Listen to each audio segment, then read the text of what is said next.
আসসালামু আলাইকুম। মার্কিন সহকারী পররাষ্ট্রমন্ত্রী ডোনাল্ড লু সাংবাদিকদের মুখোমুখি হয়েছেন। সেখানে তিনি যে বক্তব্য রেখেছেন তার ভিত্তিতে বিভিন্ন পত্রিকা শিরোনাম করতে শুরু করেছে। সবগুলো অনলাইনে এখনো পুরো রিপোর্ট প্রকাশ হয়নি। দুটি অনলাইনের রিপোর্টের শিরোনাম দেখছি।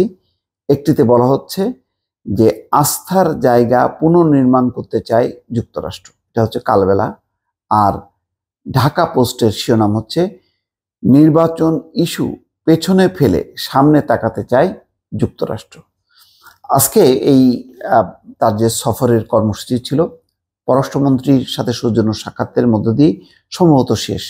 এর আগে ডোনাল্ড লু প্রথমেই নাগরিক সমাজের প্রতিনিধিদের সঙ্গে কথা বলেছে, তারপরে রাতে কথা বলেছে সালমান এফ রহমানের সঙ্গে, তারপরে ফুচকা খাওয়ার একটি অনুষ্ঠানও দেখলাম, তারপরে সাবির হোসেন চৌধুরীর সঙ্গে জলবায়ু নিয়ে কথা বলেছেন।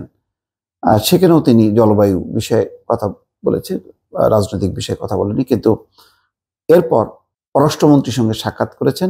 আরেকটি আছে, সেটা হচ্ছে বাংলাদেশ ক্রিকেট দলের সঙ্গে তার তিনি সৌজন্য সাক্ষাৎ করবেন।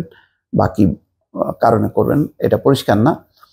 তো যাই হোক, মূল রাজনৈতিক বিষয়টা হচ্ছে যে তিনি যেটা বলতে চাচ্ছেন যে এখন যেহেতু নির্বাচন সামনে ইস্যু না, সম্পর্ক, সেই সম্পর্কটা এগিয়ে নিতে চায়। এবং সালমান এফ রহমানের সঙ্গে কালকে যে বৈঠকটা হয়েছে সেই বৈঠকের সূত্র ধরে দেখা গেছে যে মার্কিন বিনিয়োগকারীরা যে তাদের পাওনা পাবে সেটা কবে ফেরত পাবে এটা তিনি জানতে চেয়েছেন। নাগরিক সমাজের কাছ থেকে নির্বাচন পরবর্তী সময় রাজনৈতিক এবং মত প্রকাশের অধিকার সীমিত হওয়ার কথা বলেছে, সেখানে তিনি উদ্বেগ প্রকাশ করেছেন। আবার পররাষ্ট্রমন্ত্রীর সঙ্গে বৈঠক করেছেন যে সম্পর্ক পুনর্নির্মাণ করতে চায়। তিনটায় এই বৈঠক শুরু হয়। বৈঠক শেষে সাংবাদিকদের সঙ্গে কথা বলছেন যে যুক্তরাষ্ট্র বাংলাদেশের মধ্যে আস্থার জায়গা পুনর্নির্মাণ করতে চায়। তার মানে একটা অনাস্থার জায়গা তৈরি হয়েছিল। একই সঙ্গে দুই দেশের সম্পর্ক আরো শক্তিশালী করতে চায়, নিজেদের মধ্যে সহযোগিতা বাড়াতে চায়। আচ্ছা, তিনি বলছেন দ্বাদশ জাতীয় সংসদ নির্বাচনের আগে আমরা ফ্রি ফেয়ার ইলেকশনের কথা বলেছিলাম, যে চাওয়াটা ছিল দুই দেশেরই, কিন্তু তখন এক ধরনের টেনশন তৈরি হয়েছিল। এখন আমরা সামনে এগোতে চাই। আচ্ছা, এছাড়াও বৈঠকে র্যাবের নিষেধাজ্ঞা, শ্রম অধিকারের পাশাপাশি বিনিয়োগ বাড়ানোর বিষয়ে আলোচনা হয়েছে বলে ডোনাল্ড লু জানান। তবে ঠিক তার উত্তরটা কি সেটা কিন্তু পরিষ্কার হয়নি। আর ঢাকা পোস্ট লিখছেন, তাদের বক্তব্য হচ্ছে যে বাংলাদেশের দ্বাদশ জাতীয় সংসদ নির্বাচন অবাধ, সুষ্ঠু ও সহিংসতা মুক্ত করার লক্ষ্যে কঠোর পরিশ্রম করেছে মার্কিন যুক্তরাষ্ট্র।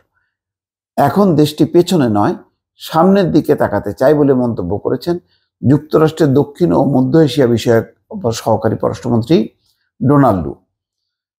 পররাষ্ট্রমন্ত্রী হাসান মাহমুদের সঙ্গে সৌজন্য সাক্ষাৎ শেষে তিনি এই কথা বলছেন। তিনি বলছেন যে আমাদের লোকজনের মধ্যে বিশ্বাসপূর্ণ নির্বাচনের জন্য আমি গত দুদিন ধরে বাংলাদেশ সফর করছি। যুক্তরাষ্ট্র বাংলাদেশে অবাধ, সুষ্ঠু ও সহিংসতা মুক্ত নির্বাচন অনুষ্ঠানের জন্য কঠোর পরিশ্রম করেছিল। আমরা সামনের দিকে তাকাতে চাই, পিছনের দিকে নয়। আচ্ছা, তিনি বলছেন যে আমাদের সম্পর্ককে মজবুত করার জন্য উপায় বের করতে চাই। এজন্য আজ আমি মন্ত্রীর সঙ্গে কথা বলেছি। আমাদের দুই দেশের মধ্যে অনেক গুরুত্বপূর্ণ ইস্যু আছে, যেমন র্যাবের উপর নিষেধাজ্ঞা, শ্রম আইনের সংস্কার, মানবাধিকার ও ব্যবসায়িক পরিবেশ সংস্কার। এ সম্পর্কে জোরদার করার জন্য আমাদের ইতিবাচক দিক নিয়ে সহযোগিতা বাড়াতে হবে। যাই হোক, বোঝা যাচ্ছে যে বৈঠকের পুরো বিষয়টা কিছু কিছু বিষয় তিনি একবারে প্যাকেজ আকারে বক্তব্য দিয়েছেন, খুব খুঁটিনাটি করে, পয়েন্ট টু পয়েন্ট। অর্থাৎ র্যাবের নিষেধাজ্ঞার ব্যাপারে মার্কিন অবস্থানটা কি সেটা পরিষ্কার করেনি। শ্রম ইস্যুতে তারা কি ভূমিকা পালন করবে বা তাদের বক্তব্যটা কি, তারা সন্তুষ্ট কিনা সেই ব্যাপারে কিন্তু কথা বলেনি।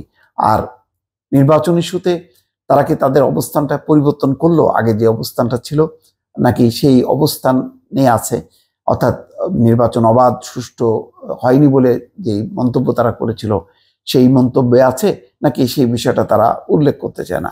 অর্থাৎ ওই ইস্যুগুলোকে এখন আর সামনে আনতে চায় না। তারা চায় আগামীতে যেই বাংলাদেশের সাথে সম্পর্ক বিভিন্ন ইস্যুতে, সেটি নিয়ে তারা কাজ করবে। দর্শক, দেখা যাক এই বৈঠকগুলোর আরো ভেতরকার কোনো তথ্য আসে কিনা। নিশ্চয়ই সেগুলো জানতে পারলে আপনাদের সঙ্গে শেয়ার করবো। দর্শক, ভালো থাকবেন। আল্লাহ হাফেজ।